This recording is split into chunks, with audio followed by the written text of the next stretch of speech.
बिस्मिल्लाहिर्रहमानिर्रहीम। Iqra बिस्मि रब्बिकल्लज़ी खलक़।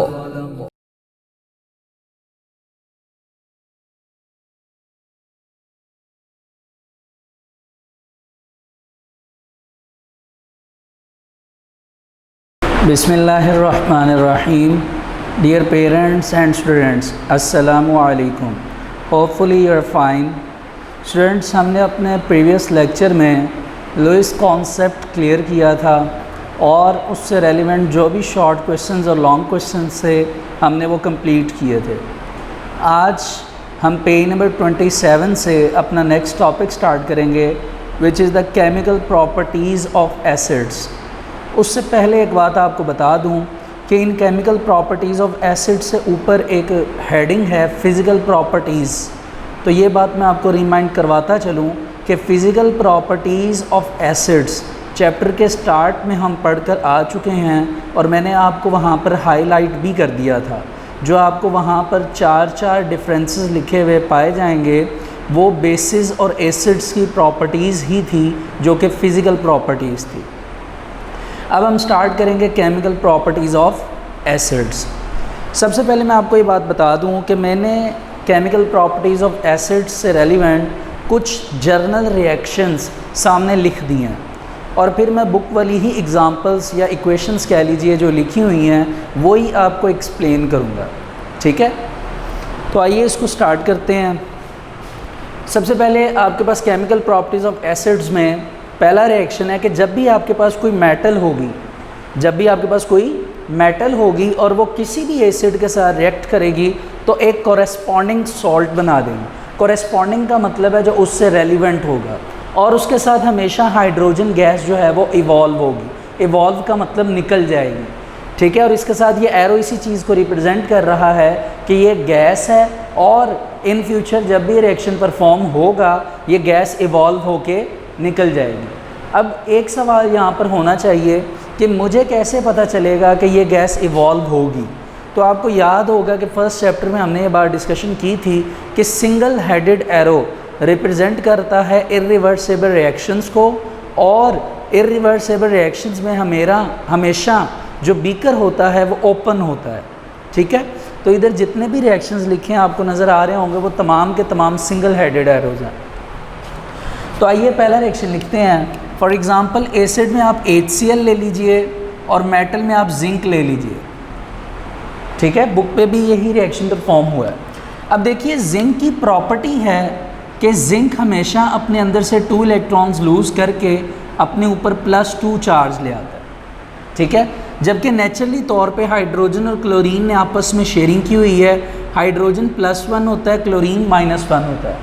Chlorine hydrogen के साथ इस वजह से रहता है क्योंकि हाइड्रोजन के ऊपर पॉजिटिव चार्ज होता है और उसका इलेक्ट्रॉन जो है वो क्लोरीन एक्सेप्ट करके ख़ुद नेगेटिव बना होता है।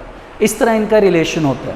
लेकिन जैसे ही क्लोरीन को पता चलता है कि मेरी पास हाइड्रोजन से भी ज़्यादा रिएक्टिव मेटल आ रही है विच इज़ जिंक, तो वो हाइड्रोजन से अपना पूरे का पूरा रिलेशन तोड़ती है और वही बॉन्डिंग किसके साथ बनाने की कोशिश करती है, जिंक के साथ। तो इसमें होता ये है कि क्लोरीन वो 2 इलेक्ट्रॉन हाइड्रोजन से ले लेती है। अभी तो आपको नज़र आ रहा है कि क्लोरीन के ऊपर 1 इलेक्ट्रॉन है। उसकी वजह यह है कि ये क्वांटिटी में 1 है। आपको इसके पीछे 2 लगाना पड़ेगा इस रिएक्शन को बैलेंस करने के लिए। जब आप इसके पीछे 2 लगाएंगे तो अल्टीमेटम ये हाइड्रोजन +2 हो जाएगा और क्लोरीन भी क्या हो जाएगा, -2।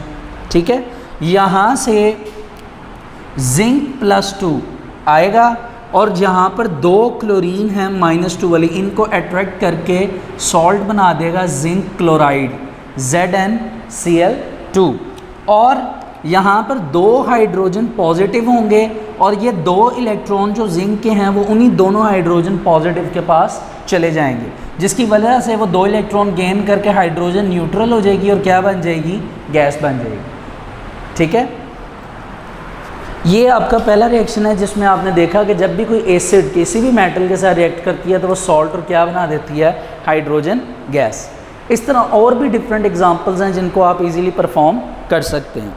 बुक पे एक और एग्जांपल है एल्युमिनियम की और उसके साथ हाइड्रोक्लोरिक एसिड की, तो इसके साथ मैं आपको वो भी एक्सप्लेन कर देता हूँ।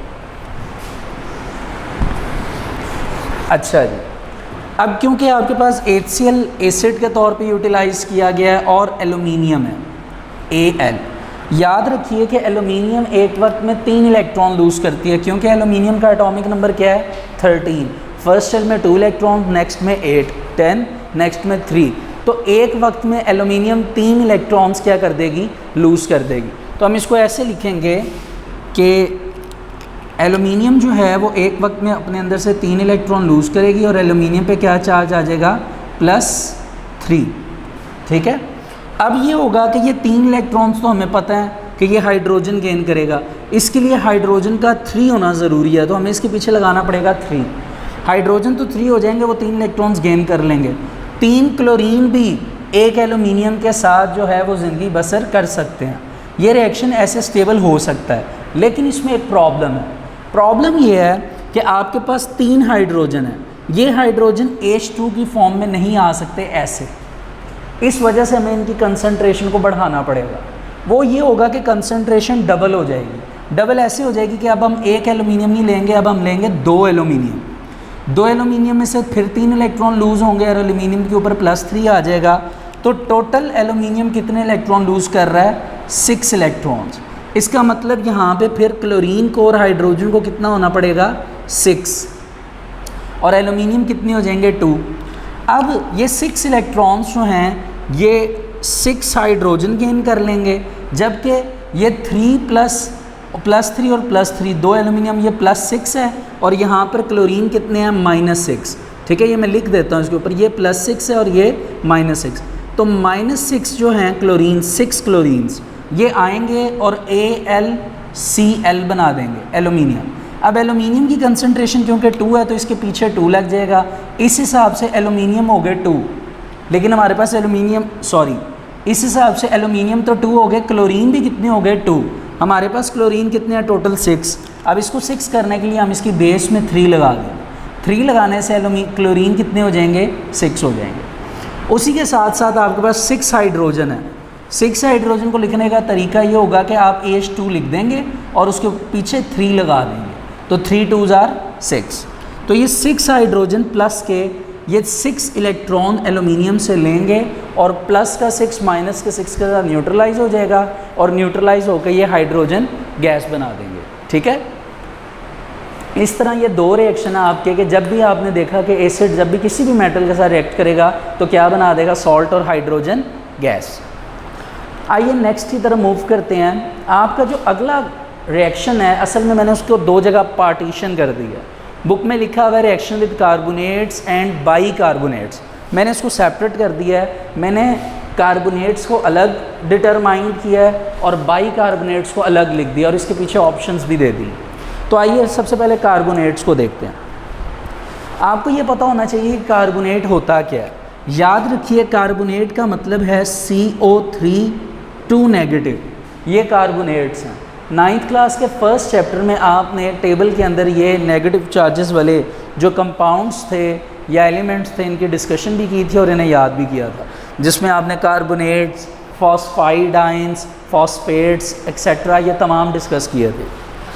बहरहाल कार्बोनेट आपके पास क्या है, CO3 2 नेगेटिव।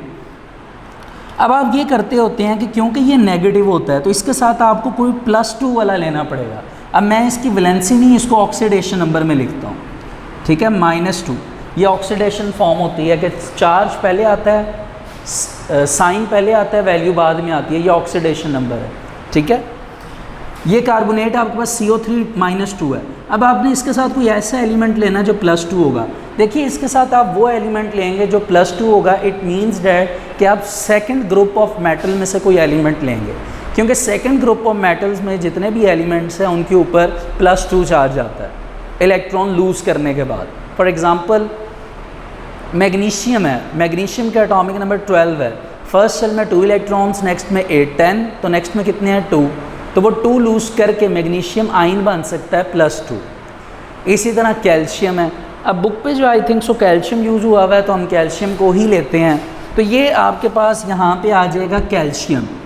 कैल्शियम के ऊपर +2 होगा, कार्बोनेट के ऊपर -2 होगा। ठीक है, ये होगा इस तरह कि कैल्शियम न्यूट्रल फॉर्म में था, कैल्शियम अपने 2 इलेक्ट्रॉन लूज़ करके बन जाएगा Ca+2। ठीक है, अब देखते हैं इसके साथ एसिड कौन सा है। इसके साथ जो एसिड बुक के तौर पे यूज़ हुआ है वो HCl है। अब आपको पता है क्योंकि इनके ऑक्सीडेशन नंबर +2 और -2 हैं, तो अल्टीमेट में इसको बैलेंस करने के लिए हमें, वैसे तो इनके ऑक्सीडेशन नंबर +1 और +1 है, -1 है, लेकिन इनको हमने बैलेंस करने के लिए क्या करना है, इनके पीछे 2 लगा देना, जिस वजह से हाइड्रोजन +2 हो जाएगा और क्लोरीन भी क्या हो जाएगा, -2। अब इनके ऑक्सीडेशन नंबर्स जो हैं वो बैलेंस हो गए। अब हमने इनसे क्या बनाना है, सबसे पहले तो हमने इनमें से सॉल्ट बनवाना है। सॉल्ट कैसे बनेगा, हमें पता है कि कैल्शियम +2 है और यहाँ पे 2 क्लोरीन हैं जो कि -2 हैं, तो ये मिलके कैल्शियम क्लोराइड CaCl2 सॉल्ट बना देंगे। ठीक है, यहाँ ऑक्सीजन कार्बन के साथ 3 ऑक्सीजन है। कितने ऑक्सीजन हैं, 3 में से एक ऑक्सीजन रिमूव होगा, निकलेगा, और एक ऑक्सीजन -2 का निकल कर +2 हाइड्रोजन के पास जाएगा। तो वो एक ऑक्सीजन +2 हाइड्रोजन के पास जब जाएगा तो वो उसके साथ मिलके क्या बना देगा, वाटर। पीछे आपके पास क्या बचेगा, CO2, तो वो आपके पास क्या बन जाएगी, कार्बन डाइऑक्साइड गैस। ठीक है, आयंस की अगर आपको नहीं भी समझ आ रही ना, आप कंसंट्रेट करिए, थोड़ा थोड़ा आपको प्रैक्टिस होगी तो इंशाल्लाह आपको ये समझ आ जाएगी। बुक पे तो एक ही रिएक्शन लिखा हुआ है, मैं इसमें एक और रिएक्शन अपनी तरफ से ऐड कर देता हूँ ताकि मज़ीद आपको समझ आ सके। मैं एसिड चेंज कर लूँ, मैं ले रहा हूँ सल्फ्यूरिक एसिड H2SO4 और उसके अंदर सेम सॉल्ट ऐड कर रहा हूँ CaCO3, सॉरी सेम कार्बोनेट की मेटल के साथ एडिशन करवा रहा हूँ। अब क्या होगा, देखिए कैल्शियम +2 है, ये आपको समझ आ गई है, कार्बोनेट -2 आपको ये भी समझ आ गई है। अगर आप इधर आते हैं ना तो इधर 2 हाइड्रोजन है और 1 सल्फेट है। आपको पता है सल्फेट -2 होता है और हाइड्रोजन +2 होता है, इनकी वैलेंसीज वैसी कांस्टेंट है, तो इसके पीछे 2 लगाने की ज़रूरत नहीं है, इसके पीछे 2 लगाने की ज़रूरत नहीं है। आप रिएक्शन को बैलेंस करेंगे, वो कैसे होगा, सल्फेट -2 है, कैल्शियम +2 है, तो ये मिलके बना देंगे कैल्शियम सल्फेट CaSO4। ठीक है, उसी तरह 2 हाइड्रोजन प्लस के हैं, यहाँ पे 3 ऑक्सीजन माइनस के हैं, एक माइनस का ऑक्सीजन निकलेगा और क्या बना देगा, H2O, पीछे क्या बचेगी, कार्बन डाइऑक्साइड CO2, गैस बन के रिमूव हो जाएगी। इसमें आपको क्या समझ आया, इसमें आपको ये समझ आया कि ऊपर वाले रिएक्शन में और नीचे वाले रिएक्शन में सिर्फ आपने एसिड चेंज किया, जिसके चेंज करने की वजह से आपका जो सॉल्ट है कोरेस्पॉन्डिंग सॉल्ट तैयार हुआ है, मतलब सॉल्ट चेंज हो गया है लेकिन बना सॉल्ट ही है। वो कैल्शियम क्लोराइड था, ये कैल्शियम सल्फेट है। बाकी जो बाय प्रोडक्ट्स हैं वो सेम है, carbon dioxide as a gas बनी है और साथ क्या बना है, वाटर। आइए अब अपने बी पोर्शन पे आते हैं, एसिड रिएक्ट विद बाइकार्बोनेट्स। देखिए बाइकार्बोनेट्स का मतलब क्या है ये समझ लीजिए। कार्बोनेट्स तो आपको समझ आ गया, अभी आपने देखा CO3 बाई का मतलब यहाँ पे 2 नहीं होगा, ये वो केमिस्ट्री नहीं है, डिफरेंट मीनिंग्स डिफरेंट टॉपिक के हिसाब से होते हैं। यहाँ पे बाई का मतलब है हाइड्रोजन, वो भी वो हाइड्रोजन जिसके ऊपर +1 है। ठीक है, तो ये दोनों मिलकर बाइकार्बोनेट कहलाते हैं। अब देखिए CO3 है -2, हाइड्रोजन है +1। अगर हम इनको आपस में इनकी फॉर्मेशन करें तो इट मीन्स दैट कि हाइड्रोजन के साथ अगर हम कोई +1 और ले आएँ, कोई भी आयन, तो वो +1 और ये +1 दोनों मिलकर बाई कहलाएंगे। तो असल में अब हम यहाँ पे जो एलिमेंट एज अ आयन के फॉर्म में लेकर आएंगे वो रिलेट करेगा ग्रुप नंबर 1 से, क्योंकि ग्रुप 1 के जितने भी एलिमेंट्स हैं उनका ऑक्सीडेशन नंबर कह लीजिए या वैलेंसी कह लीजिए वो हमेशा +1 होती है या 1+ होती है। लाइक हाइड्रोजन इटसेल्फ है, वैसे हाइड्रोजन से नेक्स्ट है lithium, sodium, potassium, rubidium, caesium and francium. लेकिन अब इनमें से हम क्या यूज़ कर सकते हैं, मोस्टली जो हम एलिमेंट यूज़ करते हैं वो लिथियम, सोडियम और पोटेशियम है। बुक वाले ने भी जो मतलब यूज़ किया होगा वो सोडियम यूज़ किया है, तो हम भी यहाँ पे क्या यूज़ करते हैं, सोडियम। अब आपने ये पहले से ही याद रखना है कि सोडियम पहले से एक इलेक्ट्रॉन लूज़ कर चुका है, जिस वजह से इसके ऊपर पहले से ही +1। ठीक है, तो सोडियम +1, हाइड्रोजन +1, दोनों का ऑक्सीडेशन नंबर ऐड करें तो ये क्या बन जाएगा, +2, और ये कार्बोनेट क्या है, -2। तो इस तरह इनके ऑक्सीडेशन नंबर बैलेंस हो जाते हैं। अगर अब आप एसिड की तरफ आए, वो डिपेंड करता है कि आप कौन सा एसिड लेंगे। अब आपको इधर एक बात समझने के लिए जो कॉन्सेप्ट आपने याद रखना है वो ये है कि कार्बोनेट्स में जब भी बात करेंगे तो ग्रुप 2 के एलिमेंट को लेंगे और बाइकार्बोनेट्स में हमेशा ग्रुप 1 के एलिमेंट को लेंगे। अब आप इसको कॉन्सेप्चुअली तो मैंने समझा दिया, आपको यकीनन ये समझ भी आ गया होगा, लेकिन अगर फिर भी कोई प्रॉब्लम है तो मेरी आपसे रिक्वेस्ट है कि आप पूछ लीजिएगा बाद में। आइए इसको कंप्लीट करते हैं। हम एसिड ले लेते हैं, फॉर एग्जांपल HCl, सेम वही एसिड है। बाइकार्बोनेट में अब हमने लिया आपके सामने Na+1, H+1 और CO3-2, ठीक हो गया। अब हम बनाने लगे हैं अपना सॉल्ट और साथ फर्दर मोर जो भी चीज़ें बनानी हैं। अच्छा, अगर तो मैं इसको इसी कंसंट्रेशन से बना दूं तो आंसर फिर भी आ जाएगा, लेकिन बुक के हिसाब से उन्होंने इसकी कंसंट्रेशन चेंज की हुई है। वो कैसे चेंज की हुई है आइए देखते हैं। बुक पे जो एसिड यूज़ हुआ है वो है सल्फ्यूरिक एसिड। पहले मैं बुक वाला करके बताता हूँ आपको, फिर ये रिएक्शन परफॉर्म करके बताऊँ।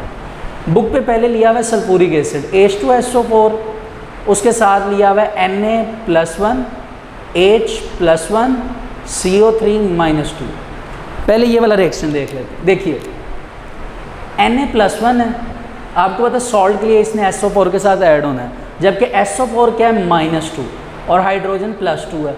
अब जाहिर सी बात है वैलेंसी सेम करनी है, Na को +1 से +2 बनाना है, तो अल्टीमेटम सी बात है हमें इसके पीछे 2 लगाना पड़ेगा। लेकिन ये पीछे 2 लगाने से मतलब है कि Na भी +2 हो जाएगा, हाइड्रोजन भी +2 हो जाएगा, और वो कार्बोनेट्स तो 2 के हिसाब से वो -2 ही रहेंगे, लेकिन वो कंसंट्रेशन में डबल हो जाएंगे, यानी CO3 2 टाइम्स आ जाएगा। अब सॉल्ट बनाते हैं। Na2SO4 सॉल्ट बन जाएगा सोडियम सल्फेट। सोडियम को डायटोमिक फॉर्म में लिखेंगे और सल्फेट उसके साथ SO4 की फॉर्म में आ जाएगा, ठीक है। अब देखिए 2 हाइड्रोजन ये हैं और 2 हाइड्रोजन ये हैं, 4 हाइड्रोजन। 4 हाइड्रोजन को लिखने का तरीका हमेशा ये है 2H2, और आपको पता है ये 2 अगर मल्टीप्लाई करें ऑक्सीजन से तो 2 3 6 ऑक्सीजन बनते हैं। 6 में से आप यहाँ पर जब 1 ऑक्सीजन पुट करेंगे वाटर बनाने के लिए तो अल्टीमेटम 2 ऑक्सीजन यूटिलाइज हो जाएंगे। इट मीन्स डैट पीछे कितने ऑक्सीजन बचे? 4। अब 4 ऑक्सीजन है और उन 4 ऑक्सीजन के साथ आपके पास जो चीज़ बचती है वो 2 कार्बन है। तो 2 कार्बन को लिखने का ये तरीका है 2C, और जैसे ही इसके साथ आप O2 ऑक्सीजन मिलाएंगे ताकि कार्बन डाइऑक्साइड बने तो अल्टीमेटम ऑक्सीजन कितने हो जाएंगे? 4। तो स्टूडेंट्स इस तरह ये आपका रिएक्शन जो है बुक के हिसाब से जो रिएक्शन है ये क्या हो जाएगा? बैलेंस हो जाएगा। यकीनन ये आपको समझ आ गया होगा। अब एक एडिशनल एग्जांपल जो मैं पहले लिख चुका था उसे आइए परफॉर्म करते हैं।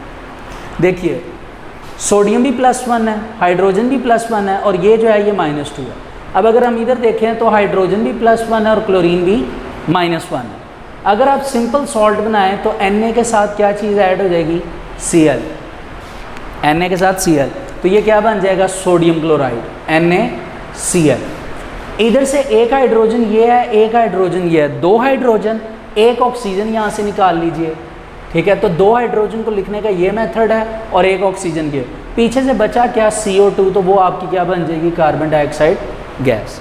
तो देखिए ये कितना जल्दी परफॉर्म हो गया, क्योंकि इसमें जो कंसंट्रेशंस थी वो सिंगल थी और उन्हें लिखना भी क्या था? ईजी था। तो ये इस तरह आपके कार्बोनेट्स और बाइकार्बोनेट्स बनते हैं। आपको यकीनन नज़र आ रहा होगा कि इनके अंदर सॉल्ट्स डिफरेंट बन रहे हैं, बाकी तकरीबन जो आपके क्या कहते हैं बाय प्रोडक्ट्स हैं वो सेम है, कि इसमें भी कार्बन डाइऑक्साइड वाटर बन रहा है और इसमें भी कार्बन डाइऑक्साइड और वाटर बन रहा है। अच्छा जी, आइए आगे मूव करते हैं नेक्स्ट टॉपिक पे। जिस तरह वो कार्बोनेट्स और बाइकार्बोनेट्स का टॉपिक था एक ही जगह पे लिखा हुआ, मैंने उसे 2 जगह उसकी पार्टीशन की। इसी तरह आपका जो 3rd नंबर पे रिएक्शन है नेक्स्ट पेज पे, वैसे तो नंबरिंग के हिसाब से देखा जाए तो वो एसिड ये वाला है, लेकिन मैंने क्योंकि आपको कार्बोनेट्स और बाइकार्बोनेट्स की रिजेंबलनेस दिखाकर नेक्स्ट वाला रिएक्शन समझाना था तो मैंने इनकी काउंटिंग चेंज की है, ठीक है। अच्छा, अब देखिए जब भी किसी एसिड के साथ कोई सल्फाइट ऐड होगा तो हमेशा सॉल्ट बनेगा, सल्फर डाइऑक्साइड गैस बनेगी और वाटर बनेगा। अगर आप इसको कार्बोनेट्स वाले रिएक्शन के साथ रिजेंबल करें तो बात सेम है, सिर्फ फ़र्क इतना है कि वो कार्बोनेट्स हैं और ये सल्फाइड्स हैं। बाकी चीज़ें जो हैं वो सेम ही बनेंगी। चीज़ों में सेम क्या होगा, सॉल्ट उसी तरह बनेगा। कार्बन डाइऑक्साइड गैस है, क्योंकि ये सल्फाइड है तो इधर कौन सी गैस बनेगी, सल्फर डाइऑक्साइड। इसी तरह बाइकार्बोनेट्स जो थे तो यहाँ पे बाइसल्फाइड्स हैं। ये रिएक्शन इसके साथ, इसके बी के साथ क्या करता है, पोर्शन मैच करता है। सॉल्ट बनेगा, उसमें कार्बन डाइऑक्साइड गैस बन रही है तो इसमें कौन सी गैस बनेगी, सल्फर डाइऑक्साइड। आइए इसे स्टार्ट करते हैं, इसको रीड हम एक दफ़ा ही कर लेंगे फिर। अच्छा जी, सल्फाइड का मतलब क्या है, जिस तरह कार्बोनेट का मतलब CO3 2 नेगेटिव था, उसी तरह सल्फाइड का मतलब है सल्फाइड का क्या मतलब है, SO3 2 नेगेटिव। स्टूडेंट्स कॉन्सेप्ट बाकी वो ही है सेम, कि ये SO3 2 नेगेटिव है तो इसके साथ हम सेकंड ग्रुप की कोई भी मेटल अटैच कर देंगे। फॉर एग्जांपल जिस तरह वहाँ पे कैल्शियम की थी तो यहाँ पे भी कैल्शियम कर देंगे, ये +2 होगी, ये -2, ठीक है, ऑक्सीडेशन नंबर ले। साथ आप क्या ऐड कर दें, कोई भी एसिड ऐड कर दें, फॉर एग्जांपल HCl। वही बात कि HCl जो है उसका +1 और -1 होती हैं, ऑक्सीडेशन नंबर 2 लगा देंगे तो +2 हो जाएगा और -2 हो जाएगा। अब हम पहले अपना सॉल्ट बनाएंगे। सॉल्ट वही बनेगा जैसे वहाँ पे कैल्शियम क्लोराइड बना था तो यहाँ पे भी कैल्शियम क्लोराइड, एक कैल्शियम है और साथ कितने क्लोरीन है, 2, तो क्या बन जाएगा, CaCl2। इसी तरह यहाँ पे कितने हाइड्रोजन है ये आप देख सकते हैं, 2 हाइड्रोजन है और यहाँ से एक ऑक्सीजन -2 वाली रिमूव होगी और आके 2 हाइड्रोजन के साथ एक ऑक्सीजन मिलके वाटर बना देगी। पीछे SO3 से क्या रह जाएगा, SO2, सल्फर डाइऑक्साइड गैस बन के क्या हो जाएगा, रिमूव हो जाएगा। ये रिएक्शन था HCl के साथ। आइए अब एक रिएक्शन करते हैं सल्फ्यूरिक एसिड के साथ। H2SO4, सॉल्ट सेम ले लीजिए, CaSO3, बल्कि सॉल्ट चेंज कर लेते हैं ज़रा, थोड़ा सा कॉन्सेप्ट भी प्योर हो जाएगा। इस दफ़ा मैं कैल्शियम की बजाय मैग्नीशियम ले रहा हूँ। मैग्नीशियम के ऊपर भी +2 चार्ज होता है, सल्फेट पे -2 होता है।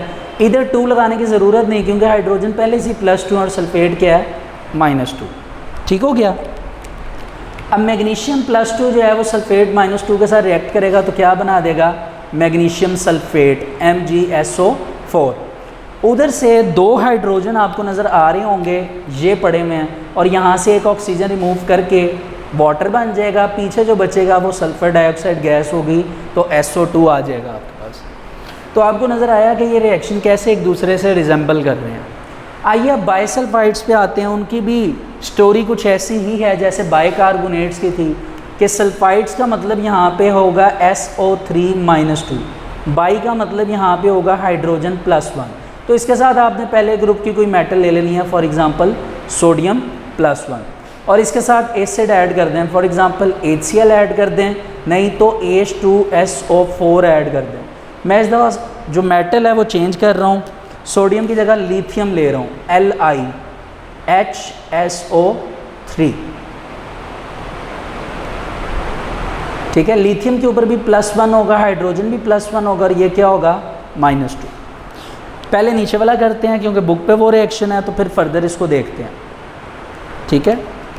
अच्छा लेकिन जी, इसमें आपके पास सल्फ्यूरिक एसिड है और लिथियम है। बात फिर वही है कि इसकी वैलेंसी +1 है, इसकी भी +1 है, जबकि इधर जो वैलेंसी ऑक्सीडेशन नंबर ये +2 और ये क्या है, -2। तो इसके इक्वल करने के लिए इनके भी ऑक्सीडेशन नंबर चेंज होंगे और इसके पीछे 2 लग जाएगा। 2 लगने से ये +2 हो जाएगा, ये भी +2 हो जाएगा। SO3 -2 रहेगा लेकिन इसकी कंसनट्रेशन ट्वाइस हो जाएगी, डबल हो जाएगी। अब लिथियम 2 हैं, एक सल्फेट के साथ रिएक्ट करके लिथियम सल्फेट सॉल्ट बन जाएगा, Li2SO4, लिथियम सल्फेट। अब आप ये देखिए, मैं इसको रिमूव कर देता हूँ, ये आपको समझ आ गया। नेक्स्ट, अब ये देखिए कि 2 हाइड्रोजन ये पड़े हुए हैं और 2 हाइड्रोजन ये हैं। 4 हाइड्रोजन को लिखने का तरीका आपको बताया ऐसे है, और इसी तरह मैं इसको रिमूव कर रहा हूँ।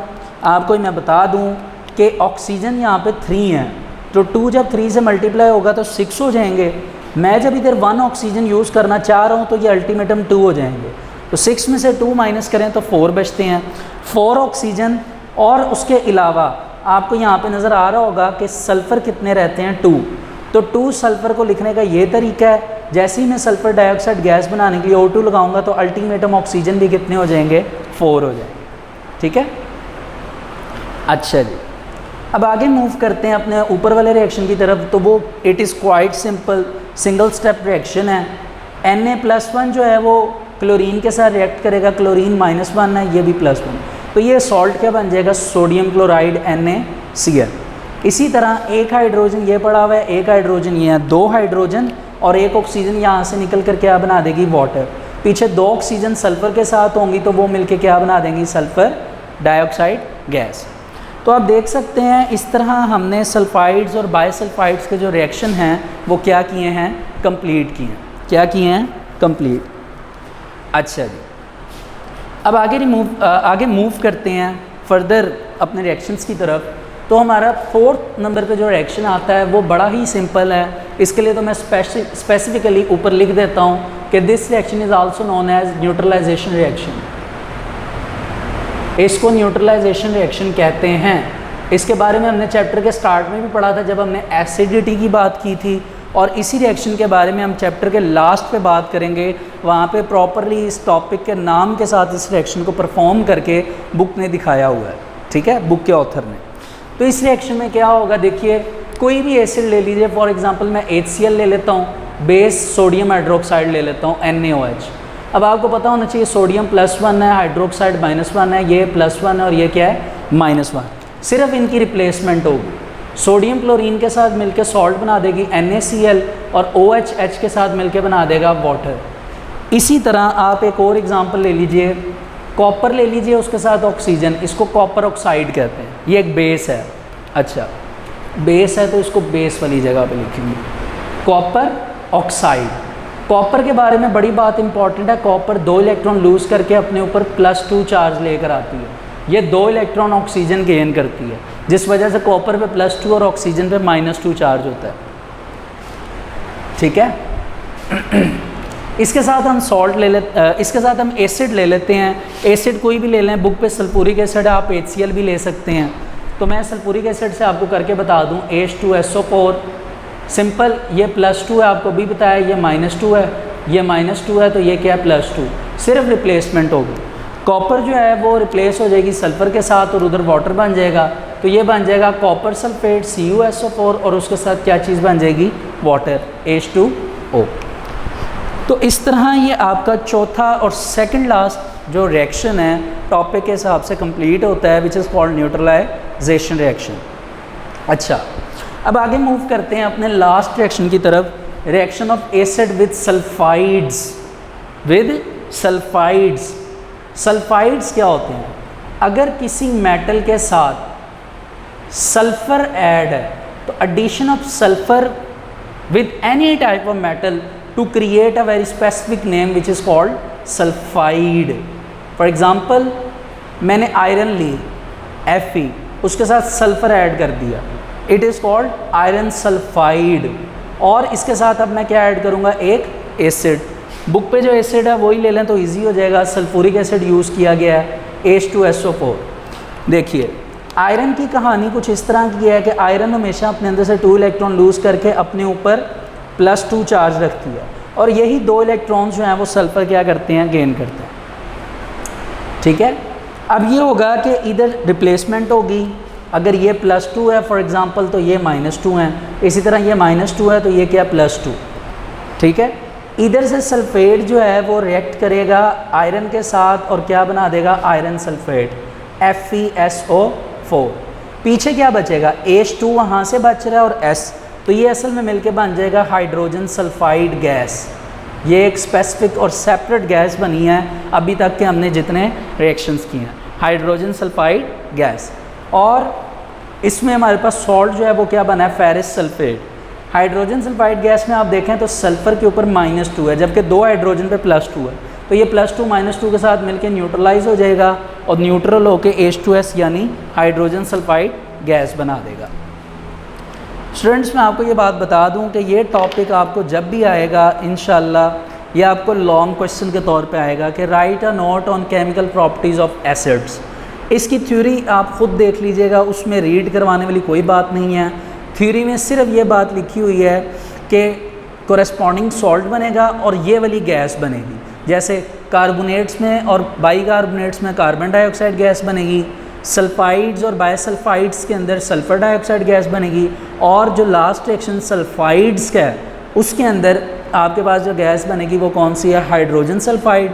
और जो पहला रिएक्शन हमने किया था एसिड रिएक्ट विद मेटल, उसमें आप देख सकते हैं उसमें कौन सी गैस बनेगी, हाइड्रोजन गैस। तो आपने याद रखना है कि हाइड्रोजन गैस किस में बनती है, कार्बन डाइऑक्साइड गैस किन रिएक्शंस में बनती है, सल्फ़र डाइऑक्साइड गैस किस रिएक्शन में बनती है, और लास्ट जो हमने बात की वो कौन सी थी, हाइड्रोजन सल्फाइड गैस। ठीक है, इसकी एक एक लाइन है थ्योरी की, आपने वही करनी है, और कम से कम 2 रिएक्शंस जो हैं वो आपने परफॉर्म करने हैं इसके साथ। जैसे मैंने आपको एक्स्ट्रा रिएक्शंस भी लिखवा दिए हैं, अगर कहीं पे रिएक्शंस की डेफिशिएंसी है तो वहाँ पे आप पुट करके उसे कंप्लीट कर सकते हैं। अब मैं पेज नंबर 28 पर हूँ और यूजेस ऑफ एसिड्स की अब डिस्कशन करने लगा हूँ। ये भी आपका लॉन्ग क्वेश्चन है, एल्स ये शॉर्ट क्वेश्चन है। अब हम देखेंगे कि कैसे एसिड्स की जो हैं वो यूजेस, और एसिड की यूजेस देखेंगे और कैसे देखेंगे, और देखेंगे कि कैसे ये हर रोज़ हमारी ज़िंदगी में यूटिलाइज होते हैं। पहला है आपके पास सल्फ्यूरिक एसिड। देखिए सल्फ्यूरिक एसिड का फार्मूला आपको आना चाहिए, मैं इन एसिड्स के फार्मूलाज लिख देता हूँ, आप कॉपी कर लीजिएगा। सल्फ्यूरिक एसिड का फार्मूला है H2SO4, नाइट्रिक एसिड है HNO3, हाइड्रोक्लोरिक एसिड HCl। इसी तरह बाकी दो हैं, जब आते हैं तो उनका भी फार्मूला मैं राइट कर देता हूँ। अच्छा जी, sulphuric acid is used to manufacturing fertilisers. Fertilisers कहते हैं खाद बनाने के लिए। अब कौन कौन सी है जी, अमोनियम सल्फेट है, कैल्शियम सुपरफॉस्फेट है, ये खादें होती हैं। इसके अलावा एक्सप्लोजिव्स, ये जो बारूद वगैरह की चीज़ें होती हैं उनको बनाने के लिए पेंट्स के अंदर डाला जाता है सल्फ्यूरिक एसिड्स को। डाइस रंगने के लिए जो मशीनरी प्रोडक्ट्स हैं वो, और ड्रग्स यानी medicines. It is also use an electrolyte. Students electrolyte क्या होता है, ये आपने 9th क्लास में आई थिंक सो केमिस्ट्री के लास्ट चैप्टर में, लास्ट के सेकंड लास्ट चैप्टर में आपने कॉन्सेप्ट पढ़ा था इलेक्ट्रोप्लेटिंग का। वहाँ पे आपने पढ़ा था कि इलेक्ट्रोप्लेटिंग करवाते वक्त बीकर के अंदर जो सोल्यूशन तैयार किया जाता है वो इलेक्ट्रोलाइट होता है। इधर उसी इलेक्ट्रोलाइट की बात हो रही है कि it is also used as a electrolyte in lead storage batteries, कि जितनी भी बैटरीज होती हैं जिनके अंदर लेड एक एलिमेंट है जिसका सिंबल ये होता है P लेड। ठीक है, जिन बैटरीज़ के अंदर लेड स्टोरेज की जाती है, लेड डाला जाता है जिन बैटरीज़ में, उसमें कुछ कंसंट्रेशन में सल्फ्यूरिक एसिड डाला जाता है एज अ इलेक्ट्रोलाइट, जो कि करंट जनरेट करने में मदद करता है। The next is nitric acid. It is so close to sulphuric acid in uses. Nitric acid is used in manufacturing of fertilisers, same वही बात, लेकिन फर्टिलाइज़र का नाम जो है वो थोड़ा सा चेंज है। ऊपर अमोनियम सल्फेट था, इधर अमोनियम नाइट्रेट है, क्योंकि सल्फ्यूरिक एसिड के आखिर पे क्या लगा होता है, सल्फेट ग्रुप। ये देखिए, तो ये इन फ्यूचर सल्फेट बनाएगा, जबकि नाइट्रिक एसिड के एंड पे NO3 है तो ये नाइट्रेट बनाएगा। ठीक है, explosive same, paint same, drug same, and the last is etching designing on copper plates. Copper की जो प्लेटिंग की जाती है उसके ऊपर जब डिज़ाइनिंग की जाती है तो उसको डिज़ाइन करते वक्त जो कॉपर को उसके ऊपर चस्पा किया जाता है, अटैच किया जाता है, और अटैचिंग के वक्त जो है वो नाइट्रिक एसिड की यूटिलाइजेशन की जाती है। जिस तरह ये जो आपको ऊपर फ़ैन लगा होता है जिसको हम सीलिंग फ़ैन कहते हैं, इसकी सेंटर वाली प्लेट घूम रही होती है, रोटेट करती है। असल में इसके दरमियान कॉपर की वही एचिंग डिज़ाइनिंग हुई होती है जिसकी बेस पर यह वर्कआउट करता है। The next is hydrochloric acid HCl। It is use for the cleaning metals. ये मेटल्स को साफ़ करने के लिए, उनकी टैनिंग रंगने के लिए, और प्रिंट इंडस्ट्री के अंदर इसका क्या होता है, यूज़ होता है। The next is benzoic acid. Benzoic acid is use for the food preservation, यानी फूड को प्रिजर्व करने के लिए, बचाने के लिए इसको यूटिलाइज़ किया जाता है। बेंजोइक एसिड का फार्मूला जो है वो ये होता है C7H6O2, ये बेंजोइक एसिड का फार्मूला है। और नेक्स्ट है कार्बोक्सिलिक एसिड CH3COOH। ठीक है, एसिटिक एसिड कह लीजिए, उसे विनीगर कह लीजिए, उसे कार्बोक्सिलिक एसिड कह लीजिए। चैप्टर के स्टार्ट में ये बात मैं आपको बता चुका था कि पहला एसिड जो कि कॉल्बी नामी साइंटिस्ट ने 1845 में डिस्कवर किया था वो इसी नाम से था। बहरहाल acetic acid is used for the flavouring of food and food preservation. आपने देखा होगा कि घर में विनीगर यानी सिरका जो है वो खाने में जायके के लिए, अगर कभी मसाला वगैरह तेज़ हो जाता है तो उसको न्यूट्रलाइज़ करने के लिए एसिटिक एसिड को डाला जाता है। ठीक है, और फूड प्रिजर्वेशन के लिए भी इसको यूज़ किया जाता है। फॉर एग्ज़ाम्पल घर में मीट आया है, मीट को आपने स्टोर करना है या फ़िश को स्टोर करना है, तो आप क्या करते हैं, इसको आप विनेगर के साथ धो लें, उसके ऊपर नमक लगा दीजिए, उसको एक फॉयल शीट के अंदर या प्लास्टिक शीट के अंदर क्लोज़ करके आप फ्रिज में रख दीजिए। आप उसे कई मंथ के बाद भी निकालेंगे तो वो मीट ख़राब नहीं होगा। ठीक है, क्यों? क्योंकि विनीगर जो है वो प्रिजर्व करेगा, उसे महफूज करेगा। It is also use to cure the sting of wasps. ये जो स्टिंग डंग मारती हैं मधुमक्खियाँ, उसके ऊपर विनीगर को यूटिलाइज़ किया जाता है स्पेसिफिक मेथड से। क्रीम वगैरह बनती है, उस क्रीम में इसको डाला जाता है, वो क्रीम लगाने से वो इसको न्यूट्रलाइज़ कर देता है।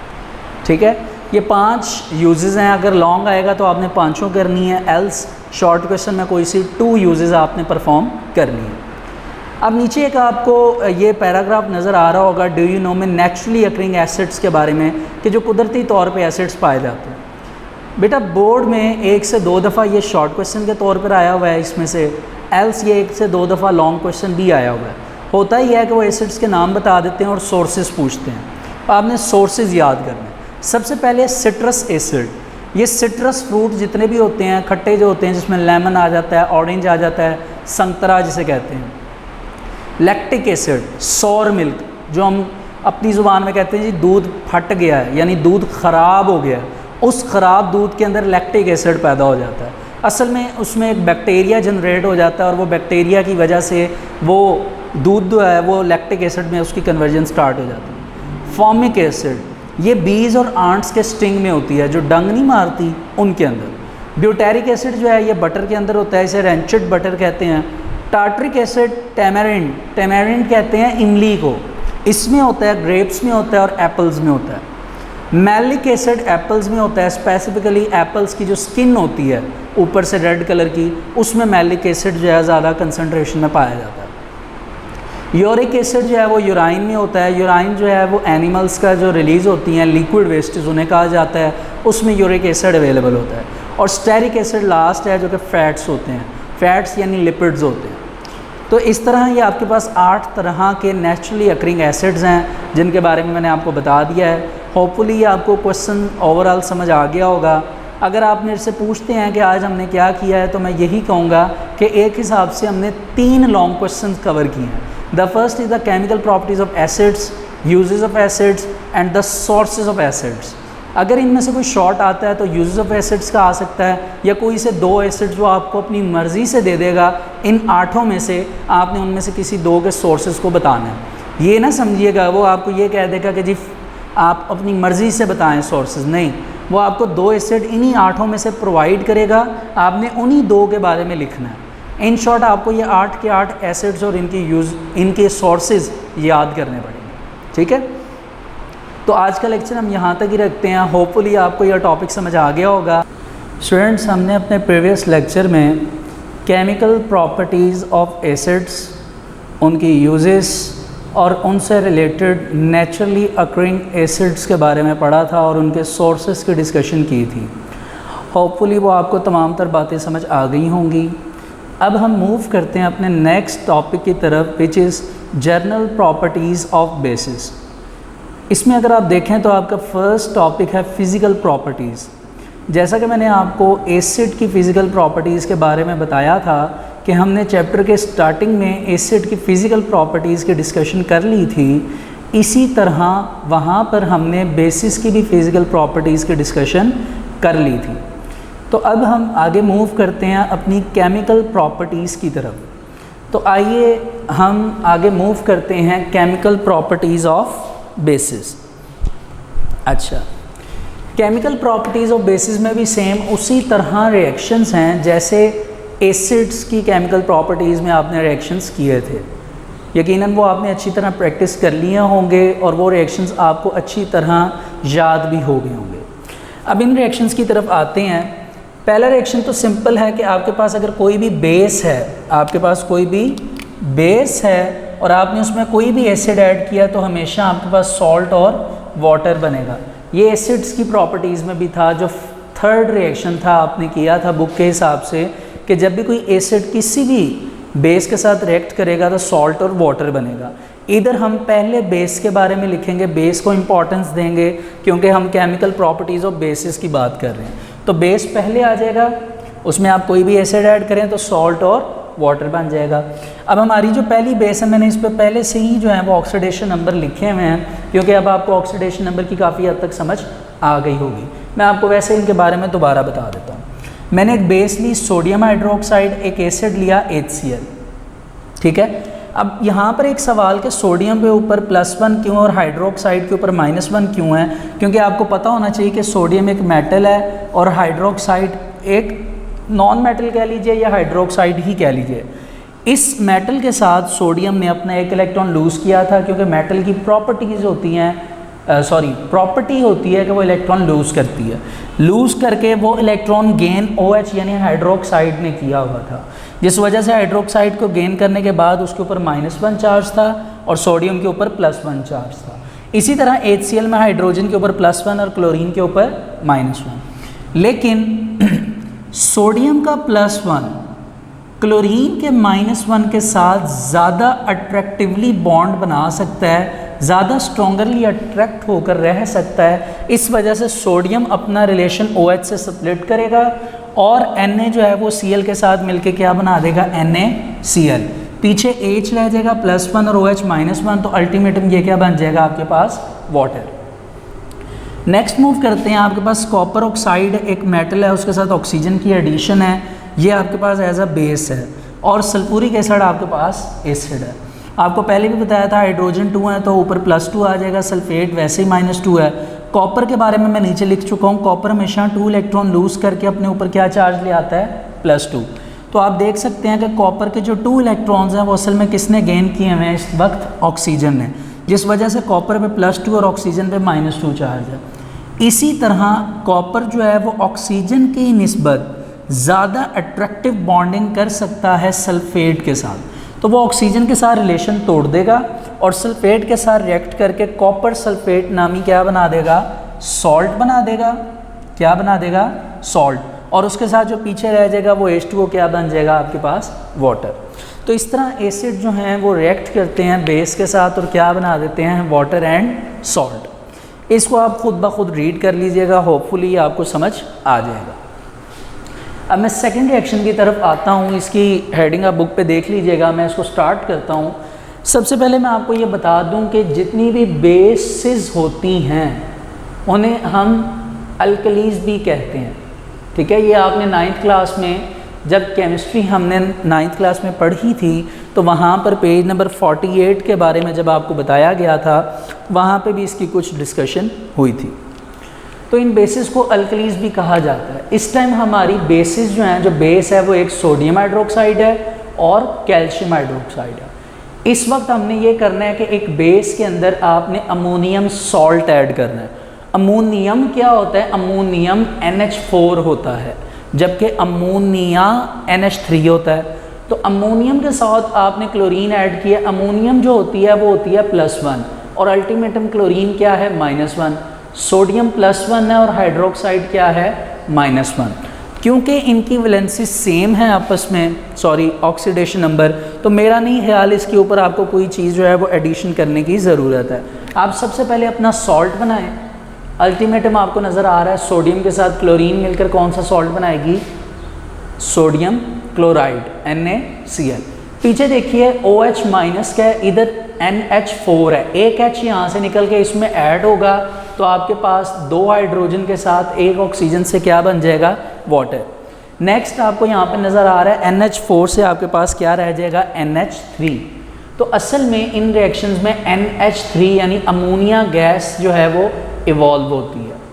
जिस तरह आपको याद होगा एसिड्स में आपने सल्फाइड, बायसल्फाइड्स, इसके अलावा अपना दूसरे जो पढ़े थे, कौन सा टॉपिक था, I think so carbonates, bicarbonates पढ़े थे। तो कार्बोनेट और बाइकार्बोनेट में कार्बन डाइऑक्साइड रिलीज़ होती थी, सल्फाइड्स और बायसल्फाइड्स में सल्फर डाइऑक्साइड रिलीज़ होती थी। इसी तरह बेसिस के इन रिएक्शंस में अमोनिया गैस लिबरेट होती है या इवॉल्व होती है। ये तो सिंपल रिएक्शन था, सिंगल वैलेंसी वाला। अब ज़रा इसको आप बड़े गौर से देखिएगा, इस रिएक्शन को, आपका काफ़ी कॉन्सेप्ट जो है वो क्लियर होगा। सबसे पहले आप सल्फेट को पकड़ लीजिए। सल्फेट होता है -2, ठीक है। अभी हम ऊपर पढ़कर आए कि एक NH4+1 होता है। अब हमें NH4 एक नहीं बल्कि ट्वाइस लेने पड़ेंगे, इसलिए मैंने पैरेंथेसिस के बाद 2 लिखा हुआ है। इस ट्वाइस का मतलब है कि NH4 2 टाइम्स है, जिस वजह से ये +2 होगा, एल्स ये +1 होता है। ठीक है, तो ये अगर -2 है तो इसका +2 होना ज़रूरी है ताकि ये आपस में न्यूट्रल हों। इसी तरह आपको पता है कैल्शियम जो है इसकी वैलेंसी क्या होती है, +2, क्योंकि कैल्शियम का एटॉमिक नंबर होता है 20। 18 पर स्टेबल होने के लिए 2 इलेक्ट्रॉन लूज़ कर देता है और एक OH एक वक्त में 1 इलेक्ट्रॉन गेन करता है। कैसे पता चला, पीछे भी ये कर आए हैं कि सोडियम हाइड्रोक्साइड में एक OH एक वक्त में 1 इलेक्ट्रॉन गेन करता है, तो एक OH -1 होता है। अब इधर OH2 ब्रैकेट के अंदर इसलिए लिखा हुआ है कि OH ट्वाइस टाइम है। ट्वाइस का मतलब 2 दफ़ा है, ट्वाइस का मतलब 2 दफ़ा है, और आई थिंक सो 2 बाहर आना चाहिए। यस, ब्रैकेट के बाहर आएगा, सॉरी 2 बाहर आएगा। ठीक है, ये 2 का मतलब ये है कि यहाँ पर जो 2 है वो सिर्फ OH के साथ पैरेंथेसिस के साथ मल्टीपल हो रहा है, ना कि ये कैल्शियम के साथ भी मल्टीपल। ये सिर्फ 2 जो है वो OH के साथ मल्टीपल होगा। अब अगर कैल्शियम के ऊपर +2 चार्ज है तो अल्टीमेटली सी बात है, OH 2 टाइम्स है तो 1 टाइम पे -1 होता है, तो 2 टाइम्स पे क्या हो जाएगा, -2। ठीक है, अब हम सबसे पहले हमेशा की तरह अपना सॉल्ट बना लेते हैं। हमें पता है कैल्शियम के साथ सल्फेट मिलेगा तो कौन सा सॉल्ट बन जाएगा, calcium sulphate, which is CaSO4। अब आप ये देखिए यहाँ पे NH4 2 टाइम है। हमने NH4 में से क्या बनाना है, हमने पहले देखा है अमोनिया गैस। अब NH4 2 टाइम्स है तो इसमें से हम 2 टाइम्स अमोनिया क्रिएट करवा लेते हैं, तो यहाँ पर 2NH3 हम लिख लेते हैं। अब अगर आप गौर करें तो नाइट्रोजन 2 थे तो 2 नाइट्रोजन यहाँ पर आ गए, हाइड्रोजन 4 2s are 8 थे, लेकिन यहाँ पे 3 2s are 6 आए। तो इट मीन्स दैट कितने हाइड्रोजन बच गए, 2 हाइड्रोजन वहाँ पर बच गए और 2 हाइड्रोजन हमारे पास यहाँ पर है। टोटल हाइड्रोजन कितने हो गए, 4। हमें पता है 4 हाइड्रोजन को लिखने का ये तरीका होता है कि H2 लिख के पीछे 2 लगा देते हैं, 4 हाइड्रोजन। और आपको पता है कि यहाँ पर ऑक्सीजन भी कितने हैं, 2। तो 2 ऑक्सीजन नहीं लिखेंगे हम, इधर 1 ऑक्सीजन लिखेंगे वाटर के लिए, तो अल्टीमेटम कितने हो जाएंगे, 2। तो आपको नज़र आ रहा होगा कि ऊपर वाला रिएक्शन और नीचे वाला रिएक्शन जो प्रोडक्ट्स हैं वो तकरीबन सॉल्ट को छोड़कर चेंज है और कंसंट्रेशन डबल है। जैसे ऊपर जो सॉल्ट बना है वो कौन सा है, सोडियम क्लोराइड। ऊपर कौन सा सॉल्ट बना है, सोडियम क्लोराइड। जबकि नीचे जो सॉल्ट बना है वो कौन सा है, कैल्शियम सल्फेट। ठीक है, ऊपर भी अमोनिया गैस बनी, नीचे भी अमोनिया गैस बनी, ऊपर भी वाटर बना, नीचे भी, लेकिन कंसंट्रेशन डबल हो गई। डबल क्यों हुई, क्योंकि ये सिंगल फॉर्म रिएक्शन था जबकि ये डबल फॉर्म था, दैट्स वाई इसकी कंसंट्रेशन क्या होगी, डबल। ठीक है, ये पेज नंबर 29 पे नीचे 2 रिएक्शंस थे बेसिस के, मैं आपको ये कंप्लीट करवा चुका हूँ। अब हम अपने लास्ट रिएक्शन के टॉपिक पर आते हैं जो कि प्रेसिपिटेशन ऑफ हाइड्रो ऑक्साइड्स का टॉपिक है।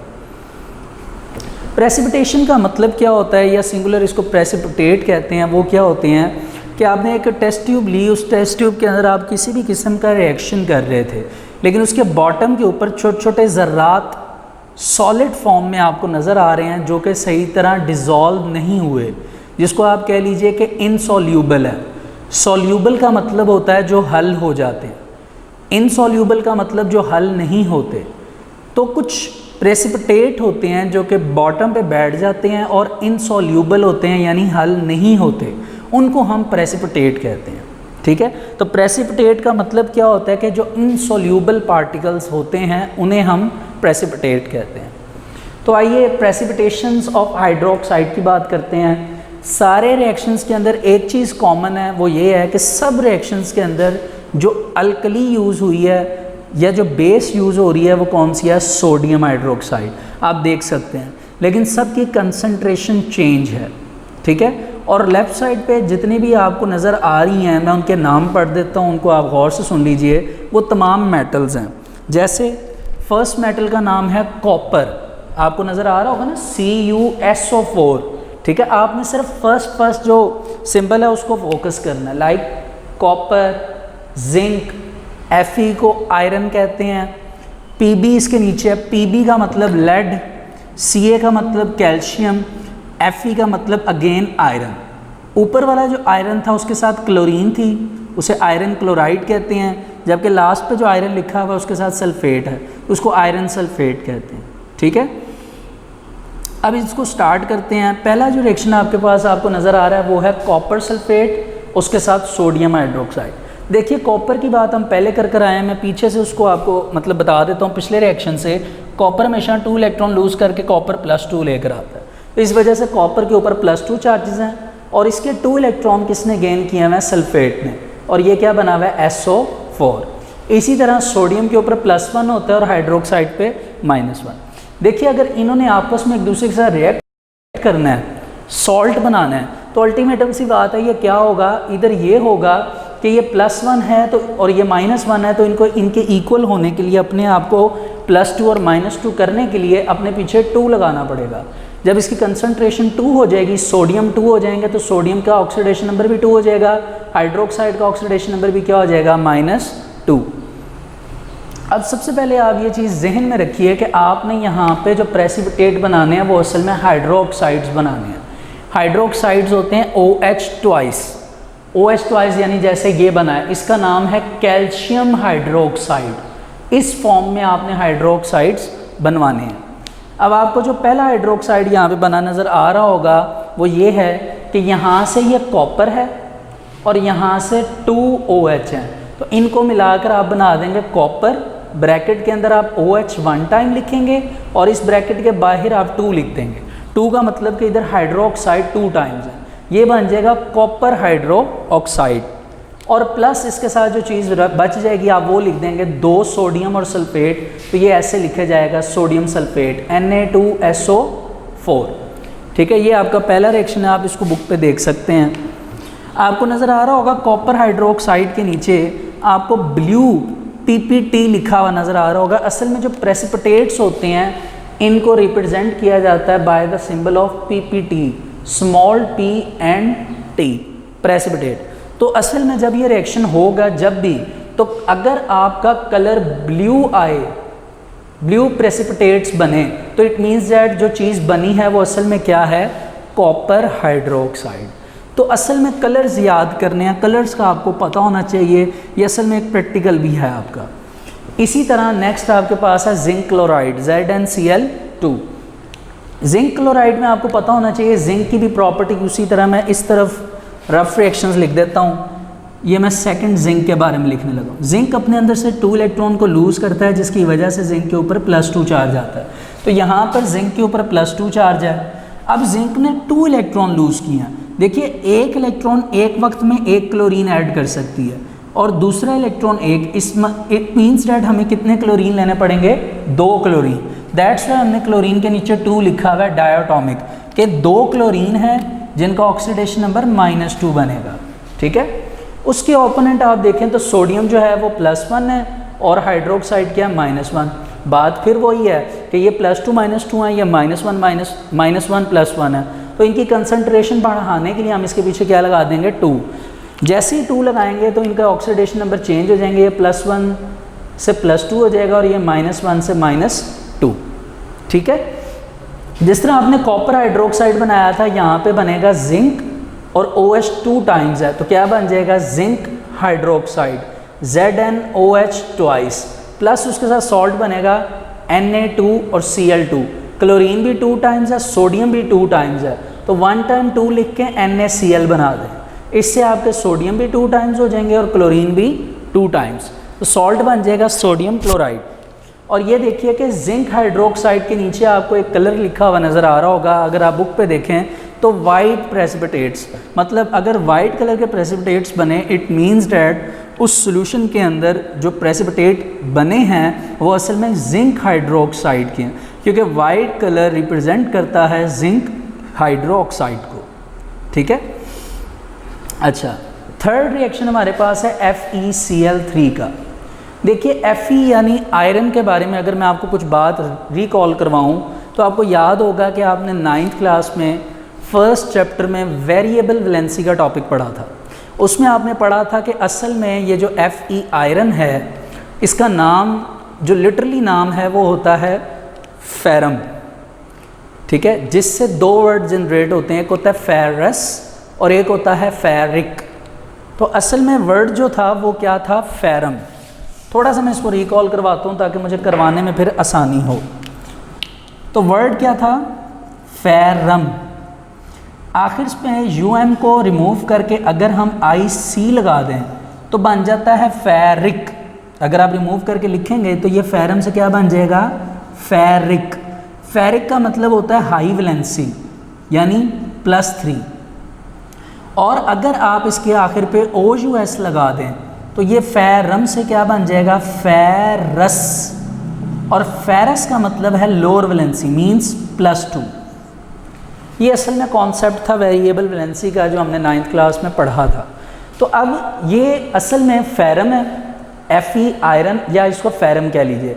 अगर तो इसके साथ वाला जो एलिमेंट है अगर वो 2 है तो इट मीन्स दैट बात फेरस की हो रही है। लेकिन अभी आप देख सकते हैं इसके साथ कितने क्लोरीन हैं, 3 क्लोरीन है। कितने क्लोरीन है, 3 क्लोरीन होने की वजह से हमें समझना पड़ेगा कि यहाँ पे ये असल में क्या है, फेरिक है। फेरिक का मतलब +3। तो इट मीन्स दैट कि यहाँ पे Fe यानी फेरम जो है, फेरम वो फेरिक कहलाएगा। अपने अंदर से 3 इलेक्ट्रॉन लूज करके अपने ऊपर कौन सा चार्ज लाएगा, Fe+3। ठीक हो गया।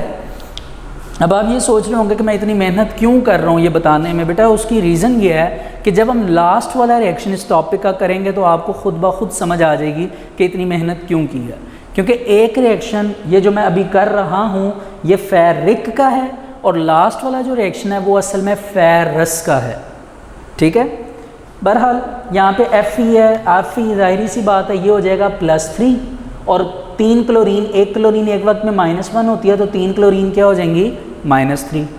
ओके है। अब अल्टीमेटम सी बात है, सोडियम आपको पता है +1 होता है और क्या होता है -1, लेकिन अब ये 3 है तो अल्टीमेटम सी बात है इसके पीछे आपको क्या लगाना पड़ेगा, 3। जैसे ही 3 लगाएंगे ये +3 हो जाएगा और ये क्या हो जाएगा, -3। ठीक है।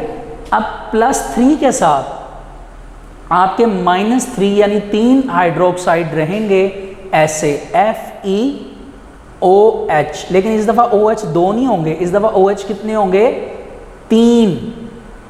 इसको हम क्या पढ़ेंगे, फेरिक हाइड्रोक्साइड या फिर आयरन हाइड्रोक्साइड, आप दोनों वर्ड पढ़ सकते हैं। प्लस अब आप देखिए यहाँ पे 3 सोडियम है 3 क्लोरीन है, तो जिस तरह ऊपर 2 सोडियम 2 क्लोरीन से 2NaCl बना था, नीचे 3 सोडियम 3 क्लोरीन से क्या बनेगा, 3NaCl। ओके। और आपको नज़र आ रहा होगा कि ये जो तीनों प्रोडक्ट बेटा बन रही है ना आपके पास, इनके बाहर ब्रैकेट में AQ लिखा हुआ है। AQ मीन्स क्या होता है, एक्वस। एक्वस सोल्यूशन से मुराद ऐसा सोल्यूशन जो किस में बनता है, किसी वाटर के अंदर। वाटर के अंदर बनने वाला कोई भी सोल्यूशन जो है वो एक्वस कहलाता है। इस तरह ये आपके प्रेसिपिटेशंस तैयार होगी 3 तरह की। अब आप जिंक वाला आपने कलर देखा था तो वो वाइट कलर था, जबकि उसके नीचे आप फेरिक और हाइड्रोक्साइड का कलर देखेंगे तो वो ब्राउन प्रेसिपिटेट है। कौन से प्रेसिपिटेट हैं, ब्राउन प्रेसिपिटेट है। इसी तरह अगर आप बाकी 3 बुक पे देख लें तो मेरा ख्याल है कि आपको समझ आ जाएंगे। इसके बाद आपको लेड नाइट्रेट नज़र आ रहा है। लेड जो है वो अपने अंदर से 2 इलेक्ट्रॉन लूज़ करता है और एक नाइट्रेट एक वक्त में 1 लूज़ करता है। इसीलिए नाइट्रेट के ब्रैकेट के बाहर, ब्रैकेट को हम पैरेंथेसिस कहते हैं, उसके बाहर 2 लगा हुआ है। तो लेड की वैलेंसी +2 होगा और 2 नाइट्रेट की वैलेंसी -2 होगी। और आगे आपको पता है अगर ये +2 -2 है तो सोडियम और हाइड्रोक्साइड भी क्या होंगे, +2 -2। और प्रेसिपिटेट्स जो हैं वो किसके बन जाएंगे, लेड हाइड्रोक्साइड के। सेम इसका कलर भी क्या है, वाइट प्रेसिपिटेट, और आखिर पे सॉल्ट बन जाएगा। इसी तरह कैल्शियम क्लोराइड का रिएक्शन है और इसी तरह नीचे फेरिस सल्फेट का है। अब आप अगर लास्ट रिएक्शन देखें तो आप देखें ये असल में फेरस सल्फेट है। मुझे कैसे पता चला ये फेरस है, उसकी रीज़न ये है कि Fe के साथ SO4 है। तो आप देख सकते हैं SO4 का जो ऑक्सीडेशन नंबर है वो होता है -2। तो ज़ाहिरी सी बात है उसके साथ Fe का क्या होगा, +2, और अगर वो +2 है तो वो क्या होगा, फेरस सल्फेट। उसके साथ 2 सोडियम हाइड्रोक्साइड होंगे और अल्टीमेटम आपके पास फेरस हाइड्रोक्साइड तैयार होगा और सोडियम सल्फेट। इस टाइम फेरस हाइड्रोक्साइड का कलर क्या होगा, डर्टी ग्रीन। ठीक है। तो स्टूडेंट्स आपने याद रखना है कि 3 रिएक्शन मैंने आपको ऑक्सीडेशन नंबर लगाकर बैलेंस करके कर बताए।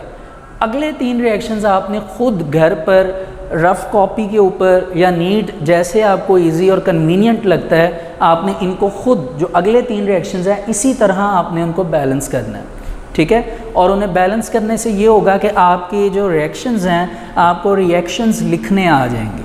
और इनकी बहुत ज़्यादा डिमांड है इन रिएक्शंस की, क्योंकि नेक्स्ट चैप्टर जो चैप्टर नंबर 4 है आपकी केमिस्ट्री की बुक का, उसके अंदर भी रिएक्शंस का बहुत ज़्यादा यूजेज है, ठीक है।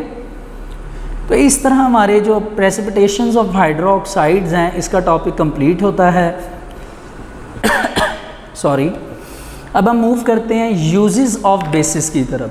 यूजेस का मतलब होता है इस्तेमाल। ये भी आपका लॉन्ग क्वेश्चन है। आइए इन यूजेस को एक एक करके देखते हैं। सबसे पहली जो यूज़ है हमारे पास वो कौन सी यूज़ है? सोडियम हाइड्रोक्साइड, ठीक है। सोडियम हाइड्रोक्साइड क्या है? Sodium hydroxide is use for manufacturing of soap, यानी जो साबुन होता है उसकी मैन्युफैक्चरिंग के अंदर उसको तैयार करने के लिए सोडियम हाइड्रोक्साइड को डाला जाता है, उसके थ्रू बनाया जाता है। The next is calcium hydroxide. Calcium hydroxide is the manufacturing of bleaching powder. Bleaching powder का आपको अंदाज़ा होगा। उसके अलावा ये कैल्शियम हाइड्रोक्साइड डलता है सॉफ्टनिंग ऑफ हार्ड वाटर। देखिए ये जो हार्ड वाटर का कॉन्सेप्ट है ये बहुत ज़्यादा वाइड है। इसकी बेस पर आपका एक चैप्टर भी इस बुक में है, वाटर का चैप्टर आगे आएगा। उसमें हम पढ़ते हैं कि जब बारिश होती है तो बारिश का पानी डायरेक्ट ज़मीन पर आकर गिरता है, ठीक है, और फिर वो सॉइल में जाता है मिट्टी के अंदर, वहाँ से प्लांट उसको एब्जॉर्ब करते हैं। जो एक्स्ट्रा वाटर है वो चल के छोटी छोटी लेक स्ट्रीम्स में जाता है और फिर वो पानी जाता है ओशन में।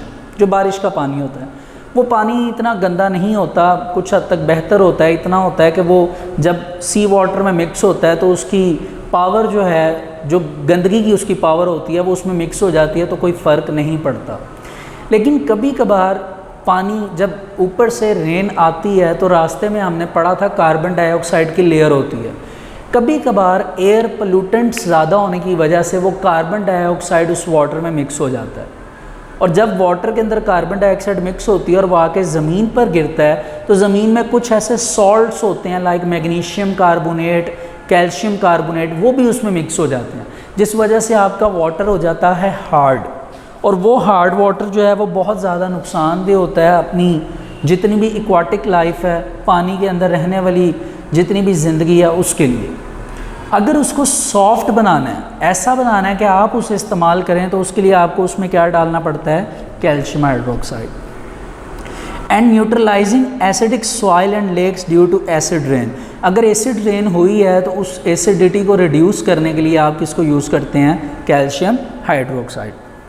The next is potassium hydroxide. It is use in alkaline batteries, alkaline batteries के अंदर इसको क्या किया जाता है? इस्तेमाल किया जाता है। The next is magnesium hydroxide. Magnesium hydroxide is used as a base to neutralise the acidity in our stomach. It is also used for the treatment of bee sting. आपको याद होगा जब हमने चैप्टर स्टार्ट किया था तो introduction के अंदर टॉप पे ये बात मैं आपको पहले ही बता चुका था कि जब आप कुछ खाते हैं लाइक मीट वगैरह तो उसमें प्रोटीन बहुत ज़्यादा होती है। जब वो स्टमक में जाता है तो उस प्रोटीन को तोड़ने के लिए एसिड जो हैं वो डिफरेंट तरह के होते हैं जो उसको तोड़ते हैं, जिस वजह से एसिड की कंसंट्रेशन ज़्यादा होने की वजह से आपकी स्टमक में एसिडिटी हो जाती है, ठीक है। और आपको ये भी बताया गया था कि वॉल्स में से कौन सा एसिड रिलीज़ होता है असल में? HCl, ठीक है। मैं रिएक्शन भी लिख देता हूँ आपको, अब जगह नहीं है, चलें इसके टॉप पे लिख देता हूँ। HCl आपकी स्टमक में होता है। इतनी देर तक आप कोई भी अल्कलीन मेडिसिन खाते हैं यानी बेसिक मेडिसिन, इधर उसने नाम लिया मैग्नीशियम हाइड्रोक्साइड का, MgOH ट्वाइस। ये मैग्नीशियम हाइड्रोक्साइड वो बेसिक मेडिसिन है, लाइक इनो, ये मेडिसिन आप लेते हैं। तो जब भी किसी एसिड के अंदर बेस ऐड करते हैं तो आपको पता है क्या बनता है? सॉल्ट बनता है, और उस सॉल्ट के साथ क्या बनता है? वाटर बनता है। अब इसमें से आप मैग्नीशियम क्लोराइड का सॉल्ट बनाएंगे इसको बैलेंस करके। बैलेंस कैसे होगा? ये +2 है, ये -2 है, तो इसको आपने +2 करना है और क्या करना है? -2। तो अल्टीमेटम आप इसके पीछे क्या लगा देंगे? 2 लगा देंगे, ठीक है। यहाँ से Mg हो जाएगा और यहाँ से Cl2, तो सॉल्ट कौन सा बन जाएगा, मैग्नीशियम क्लोराइड। अब पीछे क्या बचेगा, 2 हाइड्रोजन ये हैं, 2 हाइड्रोजन ये हैं, तो 4 हाइड्रोजन को लिखने का ये तरीका है, एक ऑक्सीजन लिखेंगे तो अल्टीमेटम 2 हो जाएंगे। तो असल में मैग्नीशियम क्लोराइड वो सॉल्ट बनता है जब आपकी स्टमक में एसिडिटी ज़्यादा होती है, आफ्टर जब आप पी लेते हैं कोई भी बेस, तो ये असल में न्यूट्रलाइजिंग रिएक्शन है। It is also called neutralisation reaction. Next अपने सेकंड लास्ट पॉइंट की तरफ चलते हैं। Aluminium hydroxide, it is also used as a forming agent in fire extinguishers.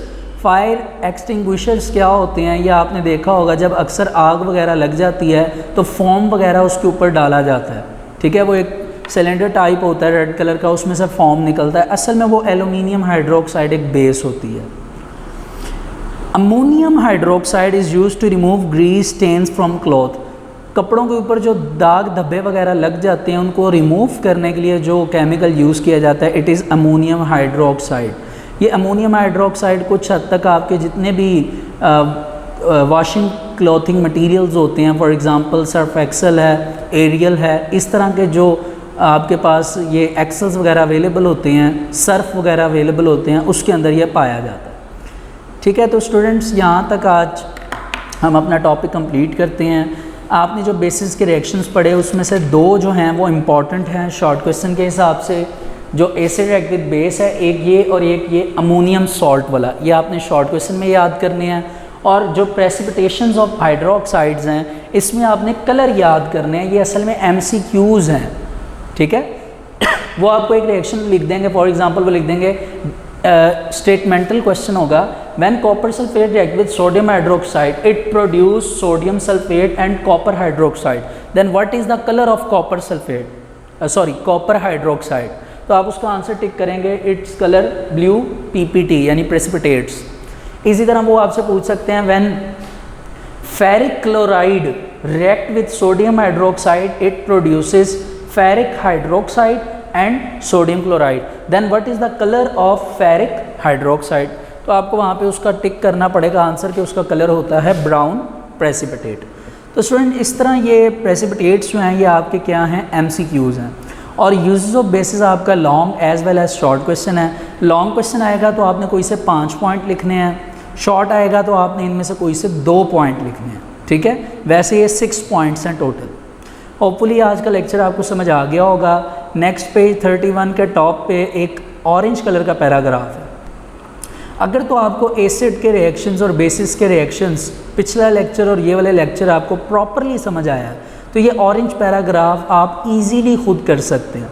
इसमें से एक क्वेश्चन आज के टॉपिक से रिलेटेड मैं आपको करवा देता हूँ। होपफुली बाकी क्वेश्चंस आप खुद अपनी इंफॉर्मेशन के लिए खुद इनको परफॉर्म करेंगे। फॉर एग्जांपल इसमें क्वेश्चन नंबर 4 है, name the gas liberated when alkalis react with ammonium salt. तो आज ही हमने किया था कि जब अमोनियम सॉल्ट के साथ कोई भी अल्कलीज, मैंने बताया था ना अल्कलीज बेसिस को कहते हैं, तो जब भी कोई अमोनियम सॉल्ट के साथ कोई अल्कली रिएक्ट करती है तो कौन सी गैस लिबरेट होती है, अमोनिया गैस। तो इसका आंसर है अमोनिया गैस इज इवॉल्व या liberate when ammonium salt react with sodium hydroxide. Students इसी तरह ये ऑरेंज पैराग्राफ है, अगर तो आप इसे कर लेते हैं तो आपके कॉन्सेप्ट्स मज़ीद स्ट्रॉन्ग होंगे, आपको मज़ीद अच्छी तरह समझ आएगी। एल्स बोर्ड से रेलिवेंट या वैसे इन क्वेश्चंस को करने की आपको फ़िलवक्त ज़रूरत नहीं है। तो आज हम अपने टॉपिक को यहाँ तक रखते हैं। इंशाल्लाह नेक्स्ट टाइम हम आगे से इसको कंटिन्यू करेंगे। होपफुली आज की जितनी बातें मैंने बेसिस से रेलिवेंट की हैं आपको सब समझ आई हैं और आपको अच्छी तरह ये आपके कॉन्सेप्ट्स भी क्लियर हो गए हैं। तो काइंडली इसको आप अच्छी तरह याद कर लीजिए, इसको अपने पास राइट कर लीजिए। और अगर इस लेक्चर से रेलिवेंट कोई भी चीज़ है, चाहे वो थ्योरेटिकल है या कॉन्सेप्चुअल है, आपको अगर फिर भी समझ नहीं आई तो आपको जो व्हाट्सएप नंबर दिया गया है उसके ऊपर आप मैसेज करिए। होपफुली जो भी प्रॉब्लम्स होंगी उसका आंसर आपको किया जाएगा। Thank you so much.